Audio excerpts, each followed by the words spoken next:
నమస్కారం ఘంటారావానికి స్వాగతం. ముందుగా ప్రధానాంశాలు. పండుగ వేళ అమాంతం పెరిగిన పసిడి ధర 1,18,000కు చేరిన 24 క్యారెట్ల 10 గ్రాముల బంగారం. భద్రాచలం వద్ద 50 అడుగులకు చేరువలో గోదావరి నీటి మట్టం. రెండో ప్రమాద హెచ్చరిక జారీ. పలు మండలాలకు నిలిచిపోయిన రాకపోకలు. నేర నియంత్రణకు అనేక చర్యలు తీసుకున్నామన్న డీజీపీ. తెలంగాణ పోలీసుకు మంచి గుర్తింపు వచ్చిందని ఉద్ఘాటన.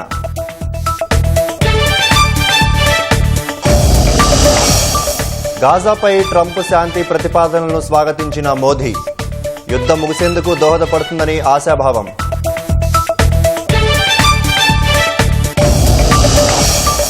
గుంటూరు జిల్లా తెనాలిలో ఘనంగా వీణా మహోత్సవాలు. 108 వీణలతో సప్త స్వరాలను ఆలపించిన సంగీత కళాకారులు.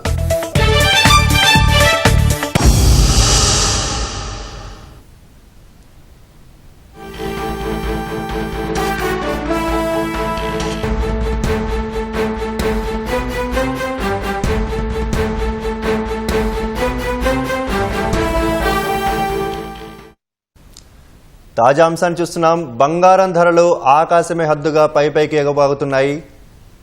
తాజాగా పుత్తడి ధరలు సరికొత్త రికార్డును నమోదు చేసుకున్నాయి. సోమవారంతో పోలిస్తే హైదరాబాద్ మార్కెట్లో 24 క్యారెట్ల బంగారం ధర 1,420 రూపాయలు పెరిగి 1,18,318 రూపాయలకు చేరింది.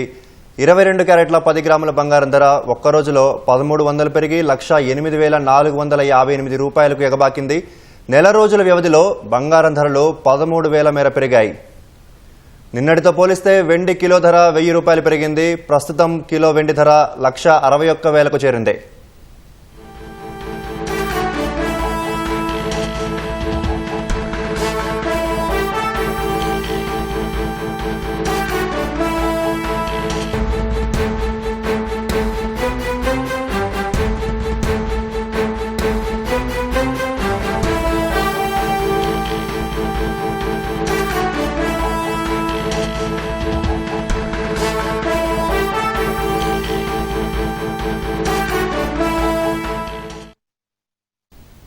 పీసీసీ అధ్యక్షుడు మహేష్ కుమార్ గౌడ్ మీడియాతో మాట్లాడుతున్నారు. ప్రత్యక్ష ప్రసారం ద్వారా చూద్దాం.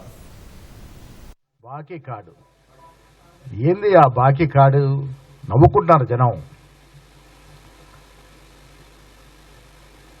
ప్రభుత్వ పరంగా బాకీ విషయాలు మాట్లాడితే మొదటి ముద్దాయి కేసీఆర్.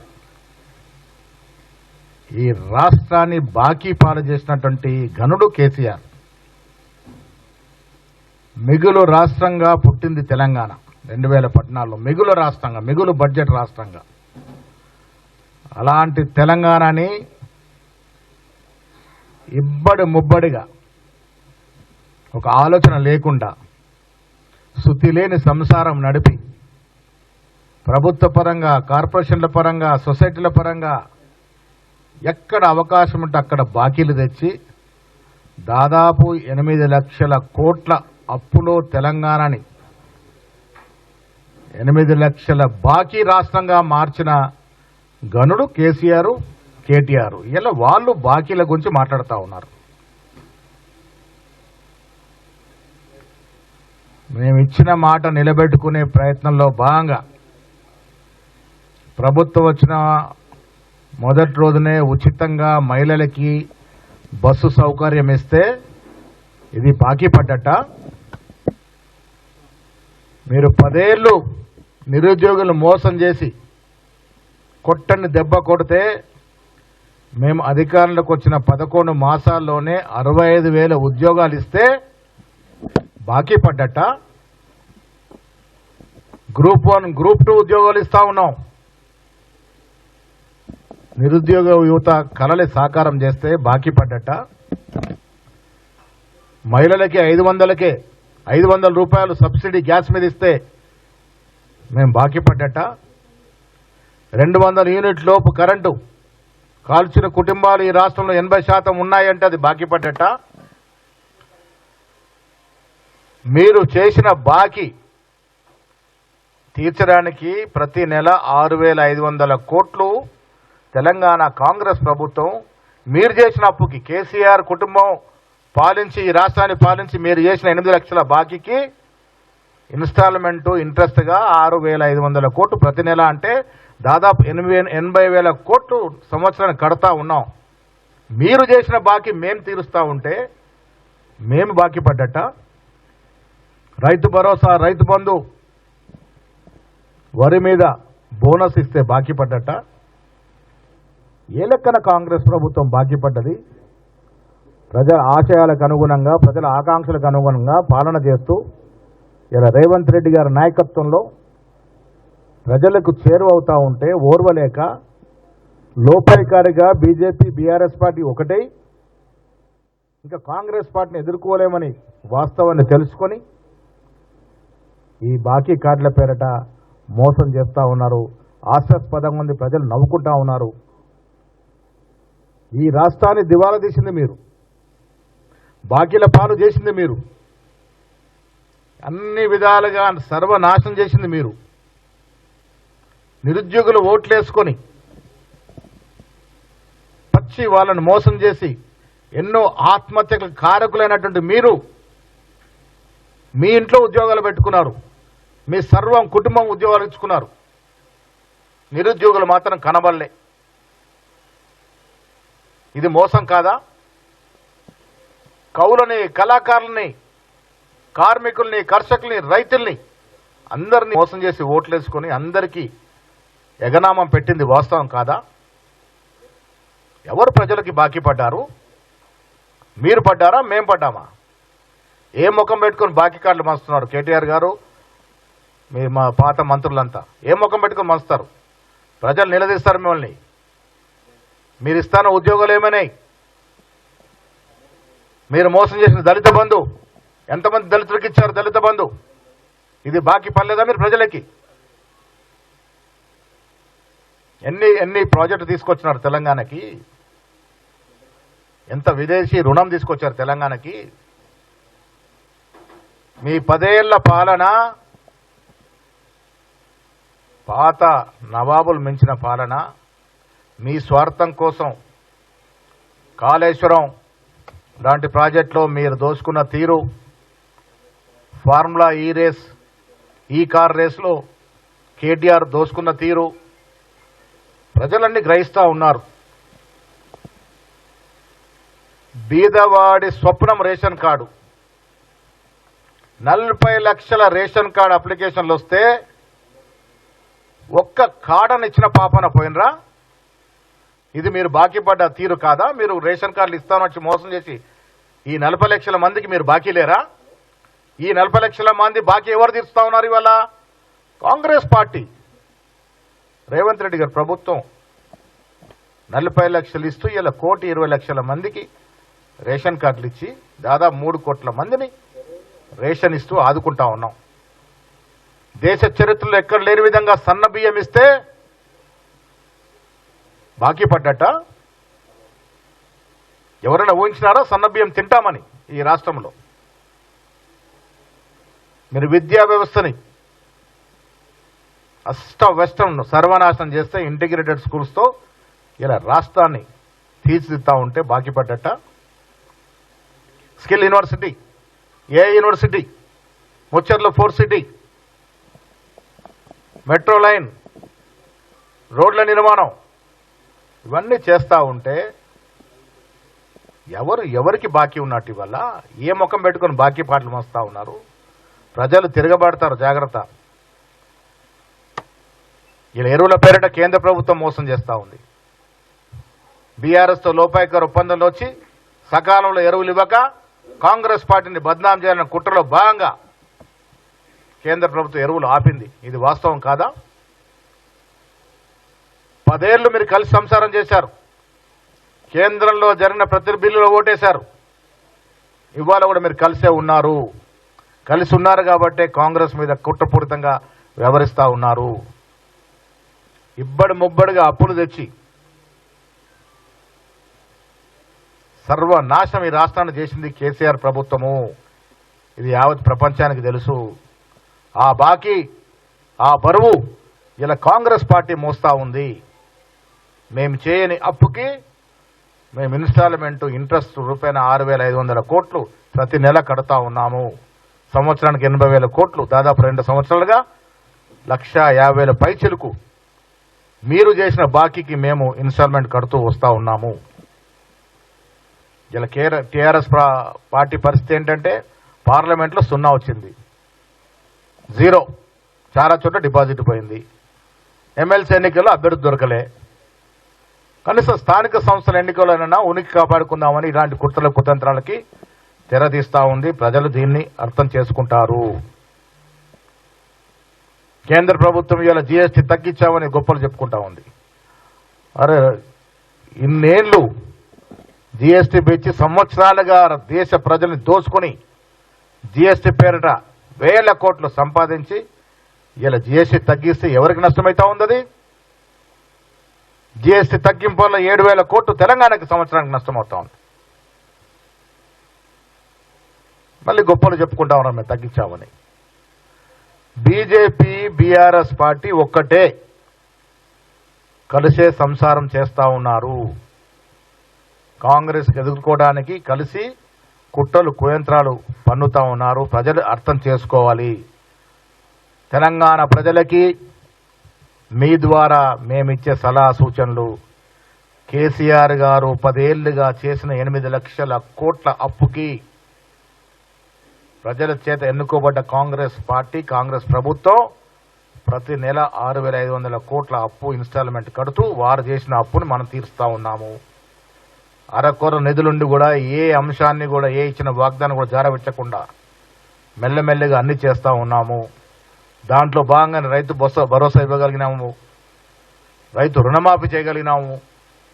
రుణమాఫీ లెక్కలు తీయండి. మీరు 10 ఏళ్లుగా చేసిన రుణమాఫీ ఎంత, మేము 15 నెలల్లో చేసిన రుణమాఫీ ఎంత, లెక్కలు తీసుకుందాం. ఎప్పుడైనా వరికి బోనస్ ఇచ్చిన పాపాన పోయినారా మీరు? ప్రతి విషయంలో రాష్ట్ర ప్రజల్ని నట్టేట ముంచి స్వలాభం కోసం, సొంత లాభం కోసం, లాభార్జన కోసం 10 ఏళ్లు పాలన చేసిన టీఆర్ఎస్ నాయకులకి కాంగ్రెస్ పార్టీ గురించి కానీ ముఖ్యమంత్రి గారి గురించి కానీ మాట్లాడే కనీస అర్హత లేదు. ఇలా ప్రజల చేరువలో కాంగ్రెస్ పార్టీ ఉంది. వచ్చే స్థానిక సంస్థల ఎన్నికల్లో మెజారిటీ 80% సీట్లు పైన గెలుచుకుంటాము. జూబ్లీ హిల్స్ ఎలక్షన్లో కూడా ఎమ్మెల్యే గెలుచుకొని తీరుతాము. ప్రజలు మా వైపు చూస్తా ఉన్నారు. మేమిస్తున్న సంక్షేమం, మేమిస్తున్న ఇందిరమ్మ ఇల్లు, మేమిచ్చిన రేషన్ కార్డులు, మేమిస్తున్న ఉచిత మహిళా బస్సు ప్రయాణ సౌకర్యం, ఇవన్నీ కూడా కాంగ్రెస్ పార్టీ కౌచాల్లాగా పనిచేస్తవి. వచ్చే ఎన్నికల్లో స్థానిక సంస్థల్లో కానీ జూబ్లీ సెలక్షన్ కానీ అన్ని కూడా మంచి మెజారిటీతో గెలుచుకొని తీరుతాం. ఇంకా ప్రజలకి చేరువై మేము ఇంక ఇవ్వాల్సిన వాగ్దానాలన్నీ కూడా ఇచ్చి 5 ఏళ్ల నాటికి ఇదే తెలంగాణ యావత్ ప్రజానీకంతో శబాషి అనిపించుకునే ప్రయత్నం కాంగ్రెస్ ప్రభుత్వం చేస్తుంది.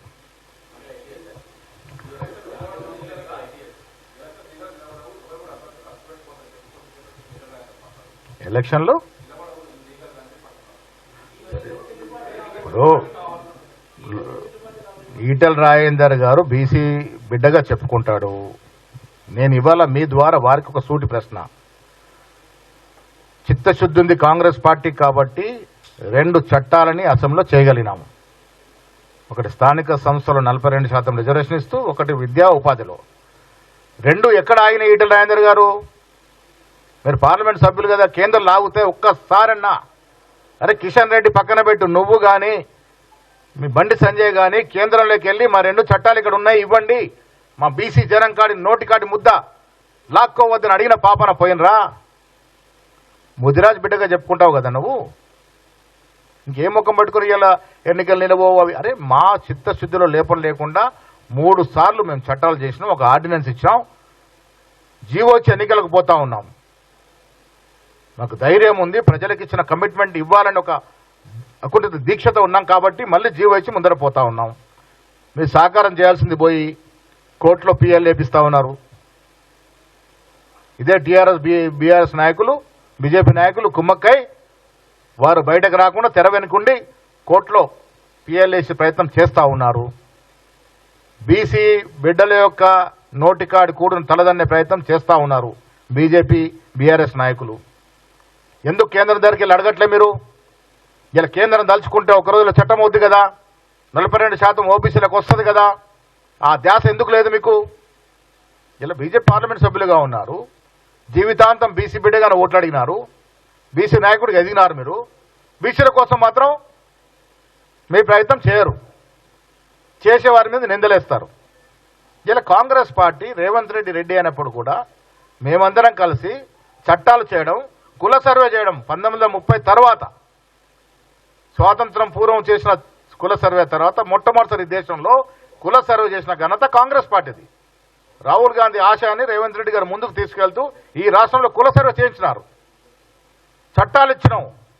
మా ప్రయత్నంలో ఎక్కడ లోపం లేదు, చిత్తశుద్ధుల లోపం లేదు, చేసే ప్రయత్నం ప్రతి చేస్తా ఉన్నాము. అందుకే ధైర్యంగా కోర్టులో కేసున్నా జీవో ఇచ్చినాము.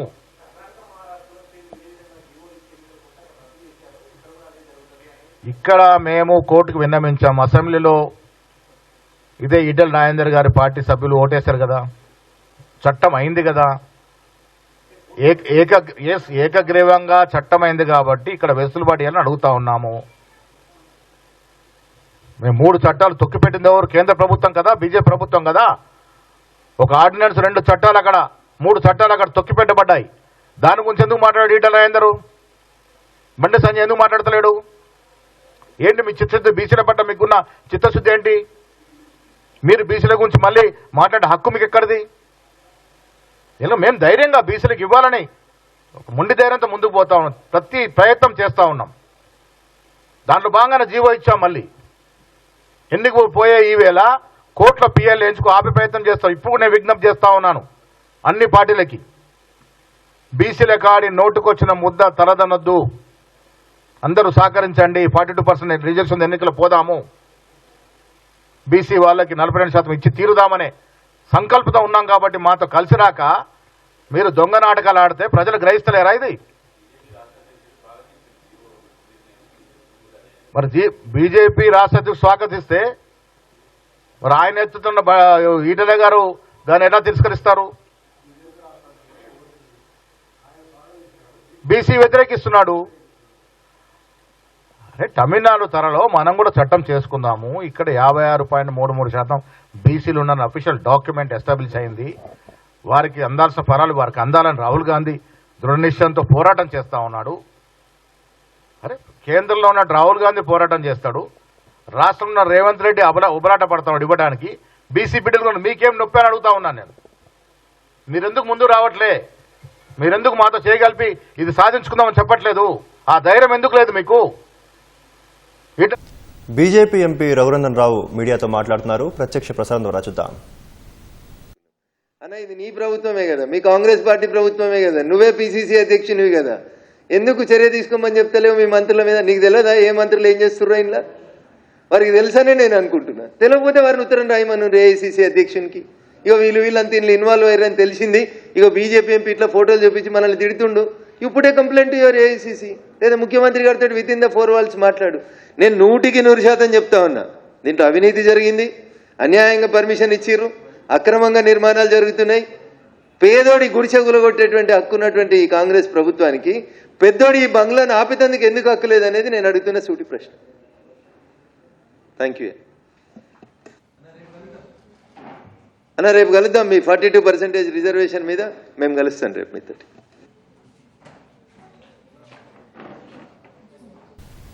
భద్రాచలం వద్ద మళ్లీ వరద ఉధృతి పెరుగుతోంది. ఎగువ ప్రాంతాల నుంచి వస్తున్న వరద వల్ల నీటి మట్టం క్రమక్రమంగా పెరుగుతోంది. ఉదయం 6 గంటలకు గోదావరి నీటి మట్టం 49 అడుగులు దాటి ప్రవహిస్తోంది.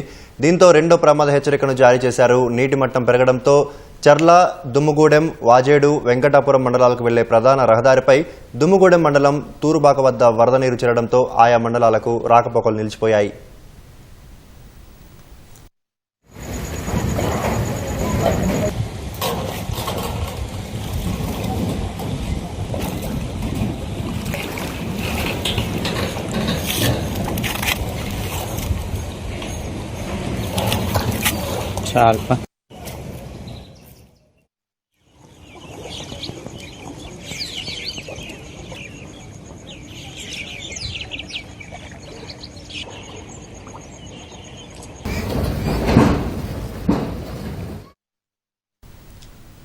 నేర నియంత్రణకు అనేక చర్యలు తీసుకున్నామని డీజీపీ జితేందర్ వెల్లడించారు. పదవి విరమణ చేసిన డీజీపీ జితేందర్కు పోలీస్ శాఖ పరేడ్ వేడుకలు నిర్వహించింది. డీజీపీగా అవకాశం కల్పించినందుకు ప్రభుత్వానికి కృతజ్ఞతలు తెలిపారు. అత్యాధునిక సాంకేతికత సహాయంతో అనేక నేరాలు ఛేదించామన్నారు. నేర నియంత్రణకు అనేక చర్యలు తీసుకున్నామన్న డీజీపీ కొన్ని సమస్యలను మానవీయ కోణంలో పరిష్కరించామన్నారు. పోలీసు శాఖలో 1000 ఉద్యోగాలు భర్తీ చేశామన్నారు. రాష్ట్రంలో 10 లక్షల కెమెరాలతో నిఘా నేత్రంలో ఉంచి రాష్ట్రంలో సంచలనం సృష్టించిన కేసులను కేవలం 48 గంటల్లోనే ఛేదించామన్నారు. ఉద్యోగరీత్యా కుటుంబం బంధువులకు దూరంగా ఉండాల్సి వచ్చిందని తల్లిని గుర్తు తెచ్చుకొని భావోద్వేగానికి గురయ్యారు. People of Andhra Pradesh, people of Telangana, they are so good that we finally took a decision to settle down here only. I also thank the government for giving me opportunity to work as DGP of the state. I got immense support of Telangana cadre and the government, and we can see the results directly. Overall, last 15 months, the law and order has been good. Crime is under control. On Naxal front or terrorist front also, it has been quite peaceful and without any incident. In last month floods, when Amareddy, Nizamabad, Nirmal, Medak, we had heavy rains. Our SDRF teams, NDRF teams, all these teams worked together, and within 24 hours, they completed the relief and rescue operation, which is a record. We are working for control of crime in other states also, whether it is in the field of narcotics, it is in the field of cybercrime, or any other field. Recently, you all know that India Justice Report was published, and they have stated that Telangana police is ranked number 1. So the efforts of all of you. Hyderabad నూతన కమిషనర్గా VC Sajjanar బాధ్యతలు స్వీకరించారు. Cyber నేరాలు, ఆర్థిక నేరాలు అరికట్టడంతో పాటు మహిళల భద్రతకు అత్యంత ప్రాధాన్యమిస్తామని తెలిపారు. హైదరాబాద్ను దేశంలోనే నెంబర్ 1 నగరంగా ఉంచడంలో తన వంతు బాధ్యత నిర్వహిస్తానన్నారు. నిన్న ఆర్టీసీ ఎండీగా తన చివరి రోజును పూర్తి చేసుకున్న సిపి సజ్జనార్ నేడు కమిషనర్గా బాధ్యతలు స్వీకరించారు.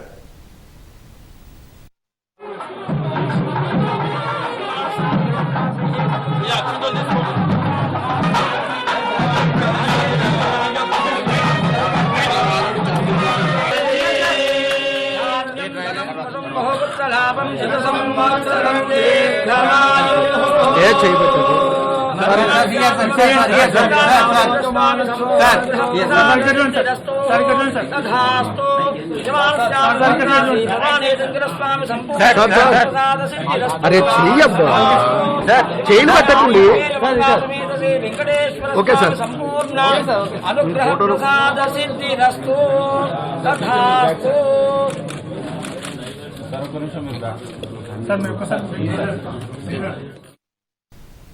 ఆర్టీసీని అభివృద్ధి పదంలో నడిపించేందుకు తన వంతు కృషి చేస్తానని ఆర్టీసీ ఎండీ నాగిరెడ్డి పేర్కొన్నారు. బస్ భవన్లో సజ్జనార్ నుంచి నూతన టీజీఎస్ ఆర్టీసీ ఎండీగా నాగిరెడ్డి బాధ్యతలు స్వీకరించారు. సిబ్బంది, ఉద్యోగుల సంక్షేమానికి పెద్దపీట వేస్తామన్నారు. దసరా పండుగ సందర్భంగా ఆర్టీసీ ఎండీగా బాధ్యతలు స్వీకరించడం సంతోషంగా ఉందన్న నూతన ఆర్టీసీ ఎండీ నాగిరెడ్డితో మా ప్రతినిధి శ్రీపతి శ్రీనివాస్ ముఖాముఖి. నూతన ఆర్టీసీ ఎండీగా నాగిరెడ్డి సార్ పదవి బాధ్యతలు స్వీకరించారు. మరి ఆయన ముందున్న లక్ష్యాలేంటి, కార్మికులు సంక్షేమం, ఉద్యోగులకు సంబంధించినటువంటి అంశాల మీద ఆయన ఎటువంటి నిర్ణయం తీసుకుంటారో ఆయన అడిగి తెలుసుకుందాం. సార్, మీరు ఫైర్ నుంచి ప్రజా రవాణా వ్యవస్థలోకి వచ్చారు. దీనికి చాలా భిన్నమైన వాతావరణం ఉంటుంది.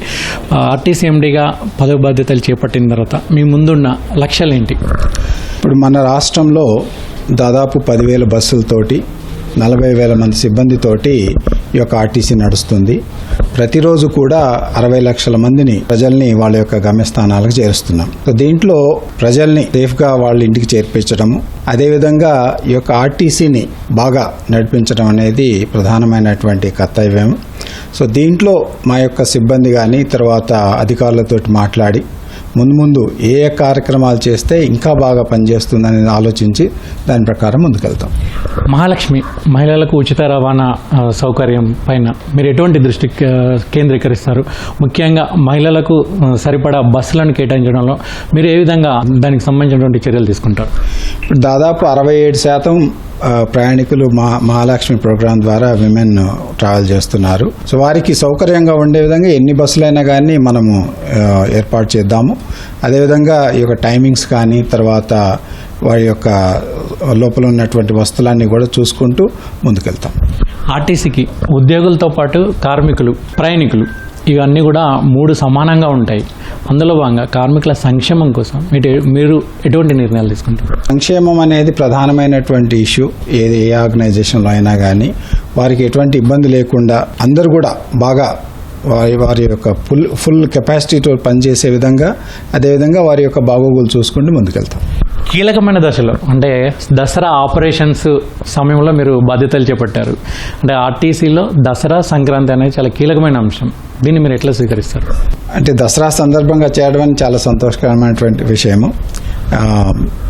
చాలామంది ఈ సమయంలో ఇళ్ళకి చేరటం, తర్వాత రిటర్న్ రావడం జరుగుతుంది. ఇదొక ఛాలెంజ్, ఈ యొక్క దసరాని హ్యాండిల్ చేయడం అనేది. Will see. Okay sir, thank you.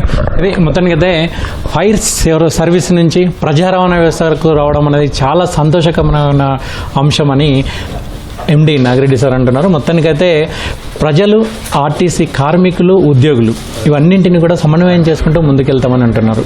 Cameraman మల్లికార్జున్తో శ్రీనివాస్, ఈటీవీ న్యూస్, హైదరాబాద్. సూర్యాపేట జిల్లా నేరేడుచెర్లలో తెల్లవారుజామున రోడ్డు ప్రమాదం జరిగింది. అతివేగంగా వచ్చిన కారు డివైడర్ను ఢీకొట్టడంతో ఒకరు అక్కడికక్కడే మృతి చెందారు. 3 తీవ్ర గాయాలయ్యాయి. క్షతగాత్రులు ఆంధ్రప్రదేశ్లోని ఎన్టీఆర్ జిల్లా జగ్గయ్యపేట వాసులుగా గుర్తించారు. జగ్గయ్యపేట నుంచి మిర్యాలగూడ వెళ్తుండగా ప్రమాదం జరిగింది. క్షతగాత్రులను మిర్యాలగూడ ఏరియా ఆసుపత్రికి తరలించి చికిత్స అందిస్తున్నారు. ప్రమాదంలో కారు ఇంజిన్ 100 మీటర్ల దూరంలో పడింది. ఈ ఘటనపై కేసు నమోదు చేసుకున్న పోలీసులు దర్యాప్తు చేస్తున్నారు.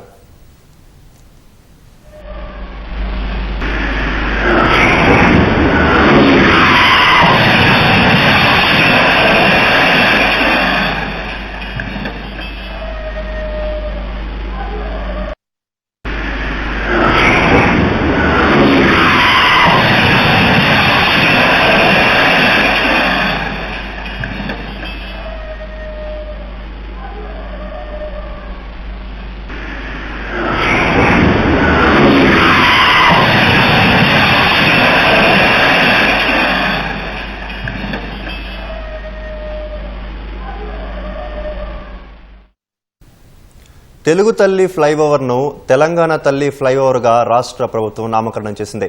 ఉమ్మడి రాష్ట్రంలో నాటి కాంగ్రెస్ ప్రభుత్వం తెలుగు తల్లి ఫ్లైఓవర్గా నామకరణం చేయగా ప్రస్తుత కాంగ్రెస్ ప్రభుత్వం తెలంగాణ తల్లి ఫ్లైఓవర్గా పేరును మార్చింది. ఫ్లైఓవర్పై ఉన్న బోర్డులోనూ తెలంగాణ తల్లిగా మార్చారు. ఇజ్రాయెల్ హమాస్ల మధ్య యుద్ధాన్ని ముగించేందుకు అమెరికా అధ్యక్షుడు ట్రంప్ సూచించిన 20 సూత్రాల శాంతి ఫార్ములాను ప్రధాని మోదీ స్వాగతించారు.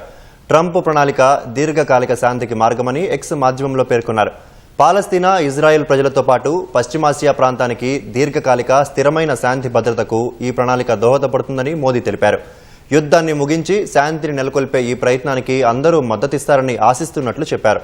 అంతకుముందు గాజా యుద్ధం ముగించేందుకు ట్రంప్ చేస్తున్న ప్రయత్నాలపై ముస్లిం దేశాలు హర్షం వ్యక్తం చేశాయి.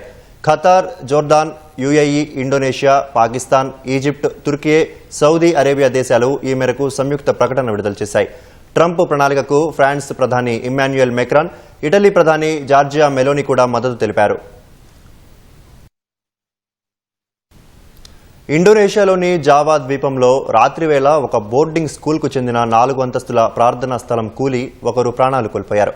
70 మందికి పైగా శిథిలాల కింద చిక్కుకున్నారు. శిథిలాలు తొలగించేందుకు రెస్క్యూ సిబ్బంది, పోలీసులు, సైనికులు తీవ్రంగా యత్నిస్తున్నారు. ఇప్పటికే పలువురిని వెలికితీసి ఆసుపత్రికి తరలించారు. క్షతగాత్రుల్లో పలువురి పరిస్థితి విషమంగా ఉన్నట్లు తెలుస్తోంది. తూర్పు జావా ప్రావిన్స్లోని అల్ ఖోజిని బోర్డింగ్ స్కూల్లో ప్రార్థనల సందర్భంగా ఒక్కసారిగా భవనం కూలిందని అధికారులు తెలిపారు. ఘటన సమయంలో 100 మంది విద్యార్థులు అక్కడ ఉన్నారని, శిథిలాలు పడి 79 మంది గాయపడ్డారని తెలిపారు. ప్రార్థనా హాల్కు ఇప్పటికే 2 అంతస్తులు ఉండగా అనుమతి లేకుండా మరో 2 అంతస్తులు నిర్మించడం వల్లే ప్రమాదం జరిగిందని అధికారిక వర్గాలు ప్రాథమికంగా పేర్కొన్నాయి.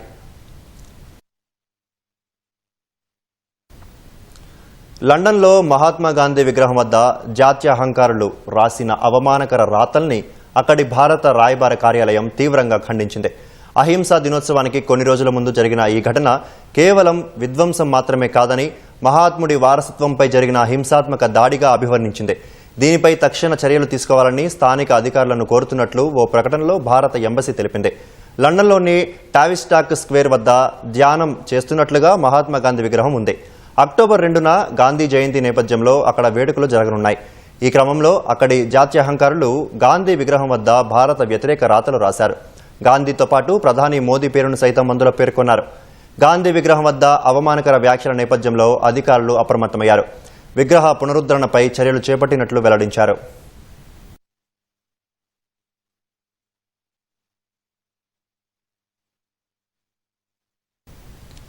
ప్రకృతి విపత్తుల వేళ బాధితులను ఆదుకునేందుకు, వారి జీవితాల్లో మళ్లీ వెలుగులు నింపేందుకు రామోజీ గ్రూప్ ముందుంటుంది. గతేడాది తెలుగు రాష్ట్రాల్లోని పలు ప్రాంతాల్ని వరద ముంచెత్తగా బాధితుల్ని ఆదుకునేందుకు ఈనాడు సహాయ నిధిని ఏర్పాటు చేసింది. ప్రజలు పెద్ద సంఖ్యలో స్పందించి విరాళాలు పంపారు. రామోజీ గ్రూప్ సంస్థల ఉద్యోగులు తమ వంతుగా సహాయాన్ని అందించారు. ఆ నిధితో ఆంధ్రప్రదేశ్, తెలంగాణలో తలపెట్టిన 3 ప్రాజెక్టులకు భూమి పూజ జరిగింది. గతేడాది ఆగస్టు, సెప్టెంబర్లో భారీ వర్షాలు, వరదలు తెలుగు రాష్ట్రాల్లోని పలు ప్రాంతాల్ని అతలాకుతలం చేశాయి. ఏపీలోని ఉమ్మడి కృష్ణా, గుంటూరు, తెలంగాణలోని ఉమ్మడి వరంగల్, ఖమ్మం, నల్గొండ జిల్లాలో తీవ్రంగా దెబ్బతిన్నాయి. బుడమేరు ముంచెత్తడంతో విజయవాడ చిగురుటాకులా ఉణికింది. ప్రజల్ని ఆదుకోవడం సామాజిక బాధ్యతగా భావించే రామోజీ గ్రూపు సంస్థల యాజమాన్యం తన వంతు విరాళంగా 5 కోట్లు ప్రకటించే సహాయ నిధిని ప్రారంభించింది. ప్రజలు, వివిధ సంస్థల నుంచి 3 కోట్లకు పైగా విరాళాలు వచ్చాయి. న్యూఢిల్లీలోని గేట్వే డిస్ట్రిక్ట్ పార్క్ లిమిటెడ్ కోటిని అందించింది. రామోజీ గ్రూపు సంస్థల డైరెక్టర్లు, ఉద్యోగులు 41,67,000 విరాళంగా ఇచ్చారు. అవన్నీ కలిపి సహాయ నిధికి 9,44,00,000 సమకూరాయి. ఆ నిధులతో మల్టీపర్పస్ భవనం, పాఠశాల భవనాల్ని ఈనాడు నిర్మిస్తోంది. బుడమేరు వరద బాధితుల కోసం విజయవాడలో నిర్మిస్తున్న బహుళ ప్రయోజనకర భవనానికి ఈనాడు ఆంధ్రప్రదేశ్ బ్యూరో చీఫ్ కనపర్తి శ్రీనివాస్ భూమి పూజ నిర్వహించారు. ప్రభుత్వ పాలిటెక్నిక్ కళాశాల ఆవరణలో ఆ భవనాన్ని నిర్మిస్తున్నారు. ప్రభుత్వం ముందుకొచ్చి అందరికీ అందుబాటులో ఉండేలా భవన నిర్మాణానికి 1/2 ఎకరం స్థలం కేటాయించింది. అత్యాధునిక వసతులతో G+2 విధానంలో భవనాన్ని నిర్మిస్తారు. బిల్డప్ ఏరియా సుమారు 20,000 చదరపు అడుగులు. బుడమేరు వరద బాధిత ప్రాంతాలతో పాటు వర్క్ ఫ్రం హోం చేసుకునే యువతకు అవసరమైన వర్క్ స్టేషన్లు, వారికి నైపుణ్య శిక్షణకు కావలసిన సదుపాయాలు ఈ భవనంలో ఉంటాయి. 291 మంది ఏకకాలంలో ఇక్కడ పనిచేసుకోవచ్చు. నిర్మాణం పూర్తయ్యాక ఆ భవనాన్ని రాష్ట్ర ప్రభుత్వానికి ఈనాడు అప్పగిస్తోంది. భూమి పూజ కార్యక్రమంలో Vijayawada unit incharge CH Kishore, సిబ్బంది తదితరులు పాల్గొన్నారు.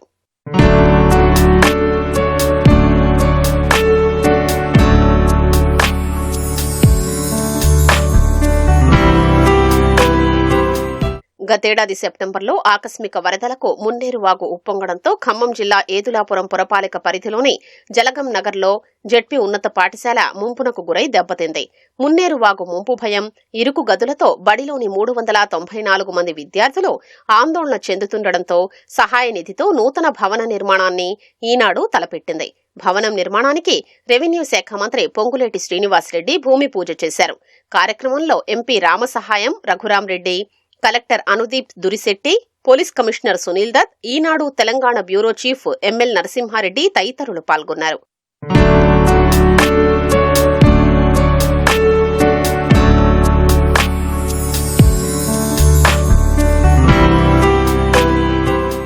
పత్రిక అంటే ప్రజా సమస్యల్ని వెలికి తీయడమే కాదు, ప్రజలు కష్టాల్లో ఉన్నప్పుడు వారికి చేదోడు వాదోడుగా ఉండి చేతనైన సాయం చెయ్యాలన్నదే రామోజీ గ్రూపు సంస్థల వ్యవస్థాపక చైర్మన్ రామోజీరావు, CMD కిరణ్ లక్ష్యమని Eenadu Telangana bureau chief ML Narasimha Reddy అన్నారు. ఈనాడు సహాయ నిధితో పాఠశాల భవనం నిర్మిస్తున్నందుకు ఈనాడు CMD కిరణ్, వారి కుటుంబ సభ్యులు, సంస్థ సిబ్బందిని మంత్రి పొంగులేటి శ్రీనివాసరెడ్డి అభినందించారు. తాను రాజకీయాల్లోకి రాకముందు ఈటీవీలో రాత్రి 9 గంటల వార్తలు చూసిన తర్వాతే నిద్రపోయేవాడినని పొంగులేటి గుర్తు చేశారు. ఇక్కడ విద్యార్థులు పడుతున్న ఇబ్బందులు, కష్టాలు ప్రత్యక్షంగా చూసిన ఈనాడు సంస్థ వారి ప్రతినిధులు ప్రత్యేకమైన శ్రద్ధ తీసుకొని వరదల్లో దెబ్బతిన్న ఈ స్కూల్ కి 2 కోట్ల రూపాయలు వారి నిధుల నుంచి ఇచ్చి అద్భుతమైన స్కూల్ కట్టిస్తున్నందుకు మనస్ఫూర్తిగా అభినందిస్తున్నాను. దేశవ్యాప్తంగా ఎక్కడైతే ప్రజలు ఇబ్బందులు, కష్టాల్లో ఉంటారో ఆ కష్టాలు వచ్చినప్పుడు నేను సైతం అంటూ ఈనాడు ముందంజలో ఉండి రామోజీరావు గారు అడుగుతోడల్లోనే వారు లేకపోయినా ఆ సంస్థని అదే దిశలో నడుపుతున్నందుకు మనస్ఫూర్తిగా కిరణ్ గారిని వారి కుటుంబ సభ్యులని అభినందిస్తూ కోఆర్డినేట్ చేసుకొని ఈ స్కూల్ కన్స్ట్రక్షన్ ఫస్ట్ డే నుంచి కంప్లీట్ అయ్యేంత వరకు కూడా వారితో టచ్లో ఉంటూ ఏమన్నా మీకు కావాల్సినవి లేదా వద్దనుకున్నవి వాళ్ళతో ముందుగానే చెప్పాల్సిందిగా కోరుతా ఉన్నా. కట్టినప్పుడు స్కూల్స్ ఇటువంటి ఇన్ఫ్రాస్ట్రక్చర్ ఇచ్చినప్పుడు సపోర్టింగ్ ఇన్ఫ్రాస్ట్రక్చర్ ఏదైతే ఉంటుందో బిల్డింగ్తో పాటు అది ఫర్నిచర్ కానివ్వండి, డ్రింకింగ్ వాటర్ కానివ్వండి, టాయిలెట్స్ కానివ్వండి, శానిటరీ పైప్ లైన్లు కానివ్వండి, ఇటువంటివి కూడా వారు వ్యయంలోనే ఇంక్లూడ్ చేస్తూ ఫుల్ ఇన్ఫ్రాస్ట్రక్చర్తో అందించాల్సిందిగా ఈనాడు యాజమాన్యాన్ని కోరుతున్నాను. ఈనాడు యాజమాన్యానికి ప్రత్యేకంగా నా యొక్క ధన్యవాదాలు. ప్రభుత్వం ముందుకొచ్చి ఇక్కడ జాగా ఇవ్వటం అనేది గొప్ప విషయం. దానికంటే ఈనాడు పెద్దలు ముందుకొచ్చి పూర్తి స్థాయిగా 2 కోట్ల రూపాయలు ఇచ్చి ఈ 16 గుంటలలో కట్టడం అనేది ఇంకా గొప్ప విషయం. వాళ్ళు ఎన్నో సంస్థలు స్థాపించి ఇటువంటి గొప్ప కార్యక్రమం చేపట్టారు. మన ప్రభుత్వం తరఫు నుంచి కూడా మనం పూర్తి స్థాయిగా వాళ్లకు ఏ ఇబ్బంది లేకుండా హెల్ప్ అందజేయాలన్నమాట. మహబూబాబాద్ జిల్లా నెల్లికుదురు మండలం రావిరాలలోని మండల పరిషత్ ప్రాథమికోన్నత పాఠశాల భవనం గతేడాది కురిసిన భారీ వర్షాలకు దెబ్బతింది. సహాయ నిధితో అక్కడ నిర్మించ తలపెట్టిన నూతన భవనానికి ఈనాడు సర్క్యులేషన్ విభాగం జీఎం సుధాకర్ భూమి పూజ నిర్వహించారు. స్థానిక MLA Murali Nayak, collector Advait Kumar Singh, SP Sudheer Ramnath Kekan హాజరయ్యారు. వరద ప్రభావిత ప్రాంతాల్లో ప్రజలకు ఈనాడు ఆధ్వర్యంలో తక్షణ సాయం అందించడం, శాశ్వతమైన బహుళ ప్రయోజనాలు కలిగేలా కోట్లు వెచ్చించి సామాజిక కార్యక్రమాలు చేపట్టడం అభినందనీయమని వారు కొనియాడారు.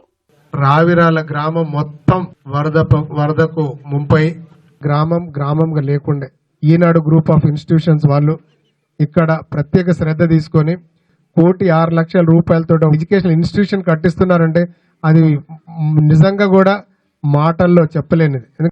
పిల్లలు బాగుపడతారు, పిల్లలకు మంచి ఎడ్యుకేషన్ ఇవ్వచ్చు, వారి భవిష్యత్తు తీర్చిదిద్దొచ్చు అనే ఉద్దేశంతోనే మన ఈనాడు గ్రూప్ వారు దాదాపు 1,06,00,000 రూపాయలు ఇవ్వడం అనేది మామూలు విషయం కాదు. అందుకే మనందరి తరఫున వారికి ప్రత్యేక కృతజ్ఞతలు. Asia cup hero team India cricketer Tilak Varma మీడియాతో మాట్లాడుతున్నారు. ప్రత్యక్ష ప్రసారం ద్వారా చూద్దాం. प्रेशर तो ऑफकोर्स नर्व्स तो बहुत रहते हैं बॉडी में, बहुत कुछ चल रहा था दिमाग में. तो मैं इसी एक चीज पहले भी बताया, अभी भी वही बताता हूँ, देश हमेशा आगे है और अपना इंडिया सबसे बहुत ऊपर है. तो मेरा माइंड में और दिल में वही लग रहा था कि जो भी करूंगा मैं, कुछ भी करूंगा, पूरा देश के लिए पूरा जान दे दूंगा. तो वही दिमाग में चल रहा था. तो उस समय मेरे को क्या क्या जरूरत है, अगर मैं प्रेशर में आ गया तो देश को नीचे करूंगा, खुद को नहीं, देश को. और इतना 140 करोड़ लोग, सब लोगों को मैं नीचे कर रहा हूँ. तो वो सबको मैं लेकर जाने के लिए मेरे खुद को उस समय काम रहना, जो बेसिक्स बचपन से मैंने सीखा हूँ, मेरा जो कोचेस से बचपन से मेरे को ये आदत की है, तो मैं वो सब चीज काम रह के दिमाग में सोचा और एग्जीक्यूट किया. पाकिस्तान की आदत है कि हमेशा वो डिस्ट्रैक्ट करने की जब बात करते हैं तो भारत पाक के मैच में तो अक्सर देखा जाता है, लेकिन ये वाले में ऑपरेशन सिंदूर के बाद बहुत ही ज्यादा हाई वोल्टेज रहा, पहले के 2 मैचेस भी और अब तीसरे मैच में किस तरह की स्लेजिंग रही या फिर किस तरीके से प्रेशर आपके ऊपर बनाने की कोशिश की गई सेकेंड इनिंग्स में, तो खासकर ज्यादा था. जैसे पहले 3 विकेट भी हो गए थे, जल्दी हो गए थे, तो उसके बाद और थोड़ा हार्ड होने चालू हुआ. तो उस समय मैं ही बैटिंग में था, तो थोड़ा सा ऊपर ज्यादा मेरे ऊपर आए थे. तो जैसे मैंने बोला है कि अपन उस समय बात करके कुछ दूसरा शॉट मार के कुछ भी किया तो अपना देश को ही नीचे कर रहे. तो बस मेरे को हमेशा बोलता हूँ कि मेरे को मैचेस जिताना है, तो मैचेस जिताने के लिए बोलने के लिए आसान है, मगर उस समय क्या क्या जरूरत है ये सब चीज मैंने बोला है. काम रहना है, बेसिक्स को फॉलो करना है, ज्यादा जवाब नहीं देना है. तो मैच के बाद मैंने जो भी बोलना है अच्छे से बोला है, मगर मैच के बीच में नहीं बोला है. तो जो करने की कोशिश हमेशा पाकिस्तान करता है खिलाड़ियों को किसी न किसी तरह, तो क्या आपके साथ भी इस तरह का रवैया आता है या पाकिस्तानी खिलाड़ियों द्वारा? सॉरी, डिस्ट्रैक्ट करने की कोशिश जो है वो पाकिस्तानियों द्वारा की जाती है. तो क्या आपको भी इस बार इस मैच के वक्त खासकर जब आप बैटिंग कर रहे थे, तो क्या उस वक्त में आपको किसी तरीके से डिस्ट्रैक्ट करने की कोशिश की गई थी उनके द्वारा? हाँ जी, मतलब हुआ था, बहुत कुछ हुआ था. मैं अभी वो कैमरे में नहीं बता सकता हूँ, वो चलते रहता है बैट्समैन और बॉलर के पीछे, और खासियत इंडिया पाकिस्तान मैच में तो बहुत चलता है. तो वो सब पार्ट ऑफ द गेम है, चलता है. मगर जैसा मैंने बोला है कि गेम के बीच में करने का थोड़ा बहुत होता है, वो बोल लिया हम लोग, मगर जो असली रिप्ले होता है जब मैच जीत के बैट से ही जवाब सबसे अच्छा होता है. तो मेरे को वही करना था और वो करके मैंने उनको बताया।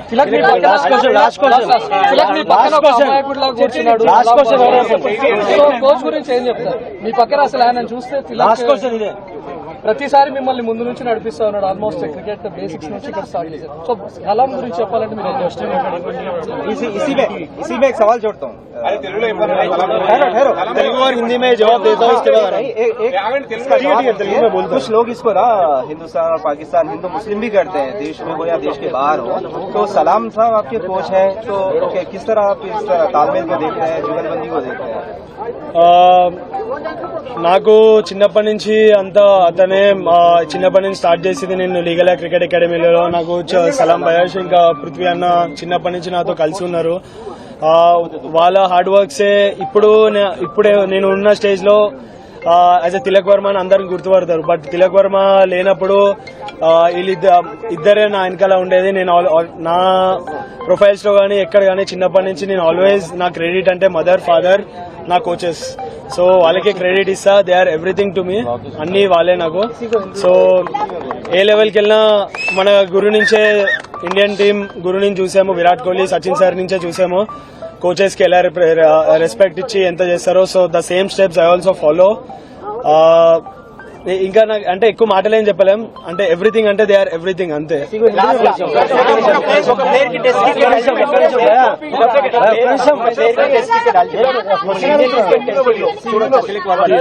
आराम से एक कदम करता हूँ क्रिकेट लो तिलक वर्मा చూడొచ్చా ఫ్యూచర్ లో?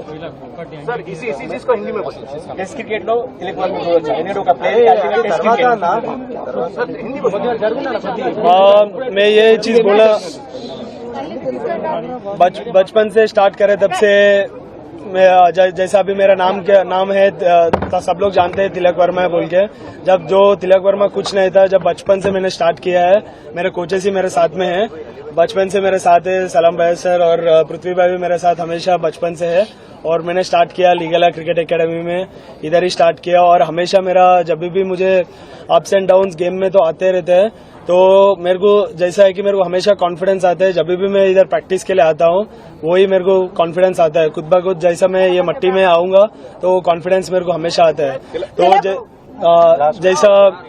जैसा मैं एक ही चीज बोल सकता हूँ इन दोनों के लिए कि मेरे लिए ये दोनों सब कुछ है और सब चीज की है. और मैं special thanks to Hyderabad cricket association and BCCI for giving me this opportunity.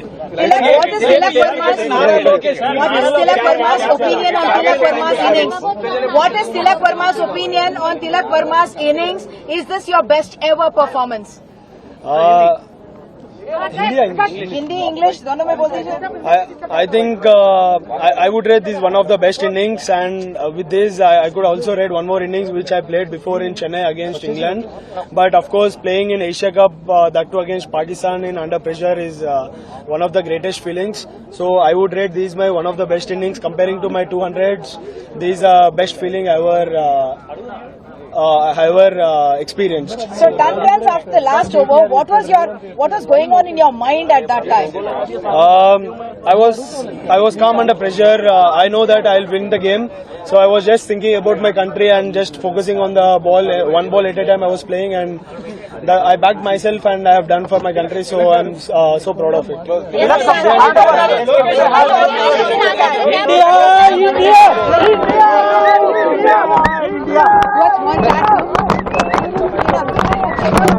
Whenever you back.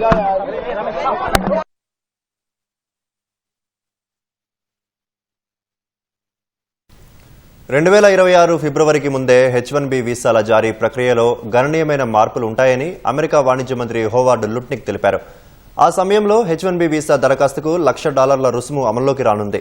నిపుణులు కాని ఉద్యోగులు తమ దేశంలోకి వచ్చి వారి కుటుంబాలను తీసుకొస్తున్నారని లుట్నిక్ వ్యాఖ్యానించారు. పాత వీసా విధానంలో లోపాలు ఉన్నాయని వివరించారు. లాటరీ విధానంలో కూడా మార్పులు ఉండొచ్చని అంచనా వేశారు. ఒక దేశం లాటరీ ద్వారా నైపుణ్యం కలిగిన కార్మికులను తెచ్చుకోవడం ఎందుకన్న లుట్నిక్, దానివల్ల అనుభవం లేని టెక్ కన్సల్టెన్సీలు దేశంలో కుటుంబాలతో సహా ప్రవేశించాయని అసంతృప్తి వ్యక్తం చేశారు. మరోవైపు H1B L1 వీసాలను సంస్కరించాలని, విదేశీ ఉద్యోగుల నియామకం విషయంలో కఠిన నిబంధనలు ఉండాలని పలువురు US సెనేటర్లు డిమాండ్ చేస్తున్నారు. ఈ మేరకు సెనేటర్లు చక్ గ్రాస్లీ, డిక్ డర్బిన్ బిల్లును ప్రవేశపెట్టారు. కార్పొరేట్ దుర్వినియోగాన్ని అరికట్టి అమెరికా ఉద్యోగులను రక్షించడమే లక్ష్యమని వారు వెల్లడించారు.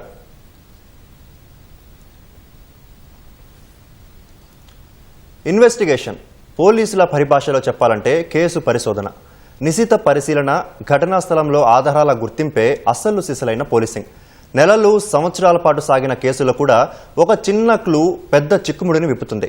అందుకే పోలీసు శిక్షణలో నేర పరిశోధనకు అత్యంత ప్రాధాన్యమిస్తారు. ఈ సునిశిత పరిశీలనే చిలకలూరిపేట సమీపంలో జరిగిన ఓ యువకుడి హత్య కేసును ఛేదించింది. సినిమా స్క్రీన్ ప్లేను మించిన విధంగా సాగిన ఈ కేసు దర్యాప్తు పోలీసులకు ఒక పాఠం లాంటిది.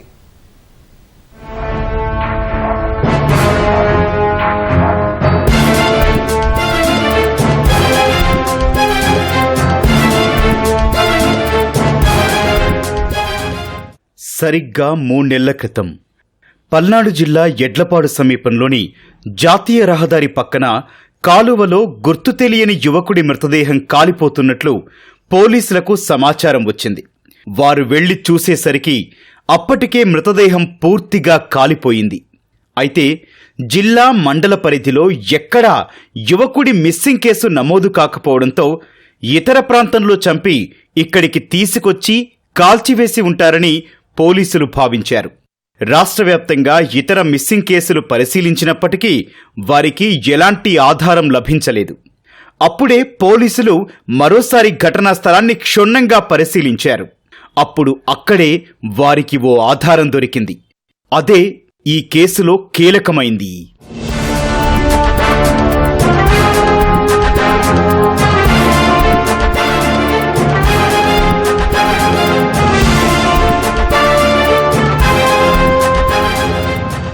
సంఘటనా స్థలంలో పోలీసులు ఆధారాల కోసం వెతుకుతుండగా మృతదేహం వద్ద ఓ చేతి గడియారం డయల్ సగం కాలిపోయిన స్థితిలో కనిపించింది. వెంటనే దీన్ని పరిశీలించిన పోలీసులు ఆ వాచ్ కంపెనీ వాళ్లను సంప్రదించారు. దీనికోసం పోలీసులు మహారాష్ట్రలోని నాసిక్ వెళ్లి వివరాలు సేకరించారు. అయితే ఇది అరుదైన వాచ్ అని చెప్పి కంపెనీ వాళ్లు ఈ వాచ్లు దేశంలో కేవలం 2 విక్రయించామని చెప్పారు. ఈ వాచ్ కొనుగోలు చేసిన వ్యక్తి గుంటూరు జిల్లా పెదకాకానికి చెందిన తాడిబోయిన గోపిగా వాళ్లు వివరాలు అందజేశారు. దీంతో తీగలాగితే డొంక కదిలిన చందంగా కేసు చిక్కుముడులన్నీ ఒక్కొక్కటి వీడిపోయాయి.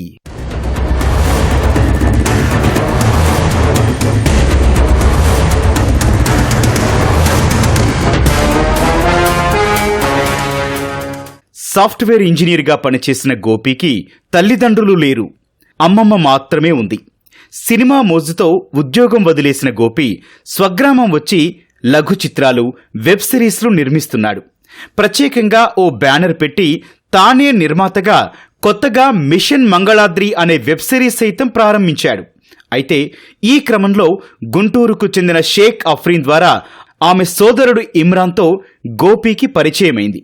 ఇద్దరూ మంచి స్నేహితులుగా మారగా ఇమ్రాన్ ప్రేమిస్తోన్న అమ్మాయిని గోపి వేధించడంతో ఇద్దరి మధ్య మనస్పర్ధలొచ్చాయి. దీంతో గోపీని అంతమొందించేందుకు ఇమ్రాన్ పథకం వేశాడు. అయితే గోపీకి ముందు వెనక ఎవరూ లేరని, చంపేస్తే అతని వద్ద ఉన్న 75 లక్షలు పంచుకోవచ్చని తన స్నేహితులు షేక్ రియాజ్, షేక్ ఖాజా మొహినుద్దీన్కి ఇమ్రాన్ ఆశ కల్పించాడు. పథకం ప్రకారం గోపీని ఇమ్రాన్ ఉంటున్న గది వద్దకు రప్పించి ఇనుపరాడ్తో తలపై కొట్టి హతమార్చారు. ఆ తర్వాత మృతదేహాన్ని గోపీ కారులోనే చిలకలూరిపేట వైపు తీసుకెళ్లారు. ఎడ్లపాడు సమీపంలో రోడ్డు పక్కన మృతదేహాన్ని పడేసి పెట్రోల్తో కాల్చివేశారు. గోపి వాళ్ల అమ్మమ్మకు షూటింగ్ పని మీద ఊరు వెళ్లాడని, 2-3 నెలల తర్వాత వస్తాడని అబద్ధం చెప్పడంతో ఆమె ఎలాంటి మిస్సింగ్ కేసు పెట్టలేదని పోలీసులు వివరించారు. 300 వరకు మిస్సింగ్ కేసులు మన స్టేట్ మొత్తం మీద ఎంక్వైరీ చేయడం జరిగింది. ఎక్కడా కూడా ఎలాంటి మిస్సింగ్ కేసు నమోదు కాకపోవటం వల్ల చనిపోయిన వ్యక్తి ఎవరనేది తెలియరాలేదు. ఫర్దర్గా మళ్ళీ ఎంక్వైరీలో భాగంగా అతనికి సంబంధించిన బిలాంగింగ్స్, వస్తువులు ఏవైతే ఉన్నాయో అవన్నీ వెరిఫై చేసే క్రమంలో అతనికి సంబంధించి ఒక చేతికి సంబంధించిన వాచ్ ఒకటి కాలిపోయి ఉన్నది. అది ఐరన్ ఒక్కటే మిగిలి ఉంది. సో ఆ డైల్కి వెనకాల బ్యాక్ సైడ్ స్టెయిన్లెస్ స్టీల్ ఏదైతే ఉందో దాన్ని కొద్దిగా క్లీన్ చేసి చూడటం వల్ల క్యాషియోకి కంపెనీకి సంబంధించి జపాన్ కంపెనీ అండి ఇది క్యాషియో, దానికి సంబంధించినటువంటి సీరియల్ నెంబరు కోడ్ ఏదైతే ఉందో ఆ మోడల్కి వచ్చింది. ఆ మోడల్ని బట్టి మనం ఆ క్యాషియో కంపెనీ వాళ్ళని నిర్ధారించుకొని నోయిడాలో ఉంటుందండి, అక్కడ మన ఢిల్లీలో ఉంటుంది, వాళ్ళకి మెయిల్ పెట్టడం జరిగింది.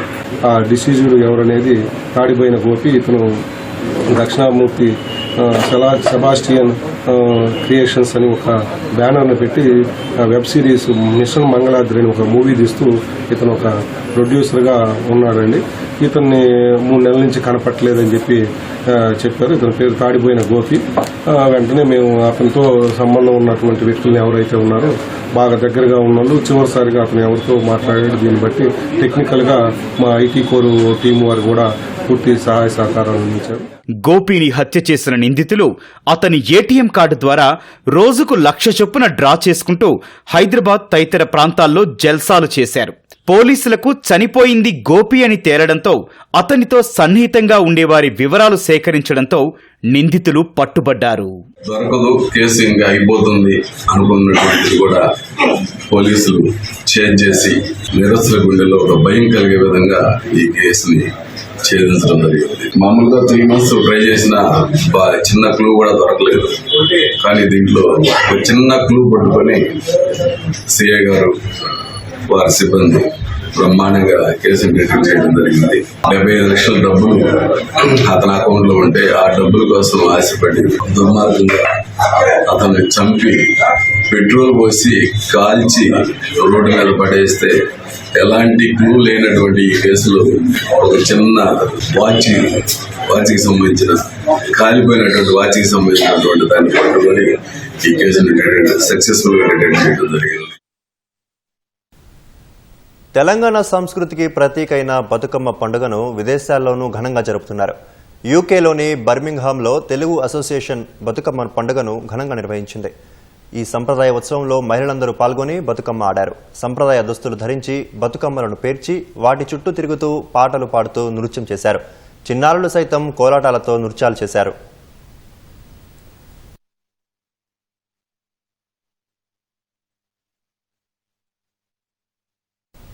జార్ఖండ్లోని రాంచీలో గురుకుల జ్ఞాన వ్యవస్థ ఇతివృత్తంతో ఏర్పాటు చేసిన దుర్గాదేవి పూజా మండపం ఆకట్టుకుంటోంది. గ్రంథాలయాన్ని పోలి ఉన్న ఈ మండపంలో 21,000 పుస్తకాల నడుమ దుర్గాదేవిని ప్రతిష్ఠించారు. వినూత్నంగా చేయడానికి ఏటా ప్రయత్నిస్తామని, ఈసారి ఎంపిక చేసిన 21,000 పుస్తకాలతో గురుకుల సంప్రదాయ ఇతివృత్తంతో పండలు నిర్మించామని నిర్వాహకులు తెలిపారు.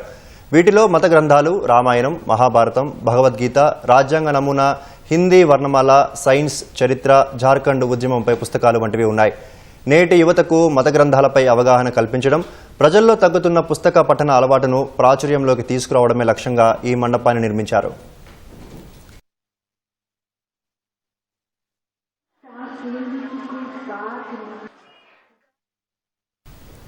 యునైటెడ్ కింగ్డమ్ తెలుగు అసోసియేషన్ ఆధ్వర్యంలో బ్రిటన్ రాజధాని లండన్లో శ్రీ లక్ష్మీ నరసింహస్వామి కళ్యాణం వైభవంగా జరిగింది. నగరంలోని తెలుగు వారంతా భక్తి శ్రద్ధలతో మిల్టన్ కిన్స్ ప్రాంతంలో స్వామివారి కళ్యాణాన్ని కన్నుల పండుగగా జరుపుకున్నారు. వేల్స్లో ఉన్న కార్డిఫ్ నగరంలో కార్డి హిందూ కల్చరల్ అసోసియేషన్లో స్వామివారి సుప్రభాత సేవతో ప్రారంభమైంది. ఆరాధన, బాలభోగము, అర్చనలతో శ్రీ లక్ష్మీ సమేత నృసింహస్వామి వారి కళ్యాణోత్సవం నిర్వహించారు.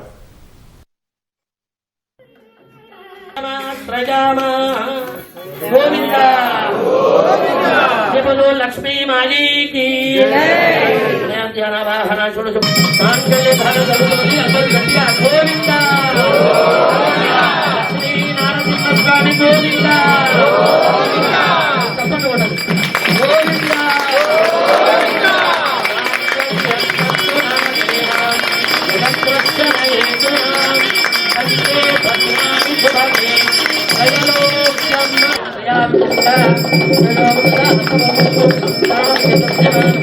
मतुवंशानां मातृवंशानां पितृवंशानां सामीप्यात् सायुध्यात् अभिरात्तोर्यामात् पौण्ढरीकात् अश्यमग्र्यं प्रतिमुञ्च शुभ्रं यज्ञोपवी